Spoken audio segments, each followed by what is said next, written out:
ഭക്ഷണ സമയത്ത് നമ്മുടെ കൂടെ ഇരുത്തണം കുട്ടികളെ.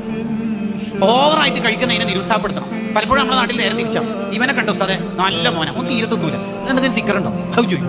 ഓൻ നല്ലോണം തിന്നണം. ഓൻ എത്ര തിന്നും? ആകെ 2 ചപ്പാത്തി 2 പത്തിരിയൊക്കെ തിന്നുള്ളൂ. ഓൻ എത്രാം ക്ലാസ്? 2ാം ക്ലാസ്. പിന്നെ എത്ര തിന്നണ്ടേ? ഇവനെ ആകെ UKG എത്ര നല്ല തിന്നും, നല്ല മോനം. എത്ര തിന്നും? 5 ചപ്പാത്തിയൊക്കെ. ഇവൻ SLC ആയാലും എന്തായിരിക്കും അവസ്ഥ? വീടിനെ വീഴാൻ സാധ്യതയുണ്ട്. ഓവർ തിന്നുന്നതിനെ നിരുത്സാഹപ്പെടുത്തിയേ വേണ്ടത്. ഓവർ തിന്നുന്നതിനെ നിരുത്സാഹപ്പെടുത്തുകയാണ് വേണ്ടത്. ഭക്ഷണം കഴിച്ചുകൊണ്ടിരിക്കുമ്പോൾ മറ്റുള്ളവരെ നോക്കുന്ന സ്വഭാവമുള്ള ചില പിള്ളേരുണ്ടാവും, അതും നിരുത്സാഹപ്പെടുത്തണം. ഫസാലി ഇമാം പറയുന്നുണ്ട്, എല്ലാവരും ഇങ്ങനെ ഫുഡ് കഴിക്കുക മൗലിദ് കഴിഞ്ഞിട്ട്, അല്ലെങ്കിൽ ഹൗസ് വാമിങ്ങിന്റെ ഫംഗ്ഷനിൽ വേറെ എന്തെങ്കിലും പ്രോഗ്രാം. അപ്പോൾ ഈ കോണിപ്പടിയിലൊക്കെ ഇരുന്നിട്ട് ചില പിള്ളേർ ഇങ്ങനെ നോക്കും. CCTVന്റെ ഒരു ചുമതല.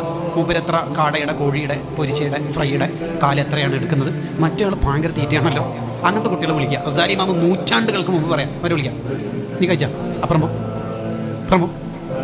അങ്ങനെ കുട്ടികൾക്ക് നമ്മളെ കൂടെ ഇരുത്തിയിട്ട് ബിസ്മി ചൊല്ലാനും അൽഹംദുലില്ലാ ചൊല്ലാനും, വലത് കൈ കൊണ്ട് തിന്നാനും, അടുത്തുനിന്ന് തിന്നാനും, 2 കൈയും കഴുകാനും, മറ്റുള്ളവരെ പരിഗണിക്കാനും കൂടി കുട്ടികളെ പഠിപ്പിക്കണം. ഷെയർ ചെയ്യാൻ പഠിപ്പിക്കണം. ഈ പ്ലേറ്റിൽ 2 ചിക്കൻ പീസാണ് ഉള്ളത്, ഒന്ന് ഇത്താത്തൊക്കെ കൊടുക്കണേന്ന് കുട്ടിനോട് പഠിപ്പിക്കണം. നമ്മൾ ഫ്രിഡ്ജിൽ 2 കോഴി അങ്ങനെ തന്നെ നൃത്തത്തിലുണ്ട്, റുക്കൂയിലുണ്ട്, സുജൂദിലുണ്ട്, അത് പൊരിക്കാന്നല്ല നമ്മൾ വിചാരിക്കേണ്ടത്. ഈ കുട്ടിക്ക് മനുഷ്യത്വം, മനുഷ്യപ്പറ്റുള്ള ജീവിതം പഠിപ്പിക്കണം. ഞാൻ എൻ്റെ പിള്ളേർക്ക് ഒരു വിഷമവും പഠിപ്പിച്ചിട്ടില്ല, വേണ്ട പോലെ വാങ്ങിക്കൊടുത്തിന്, നല്ല ഡയലോഗല്ല ആ കുട്ടിക്ക് പഠിപ്പിക്കും.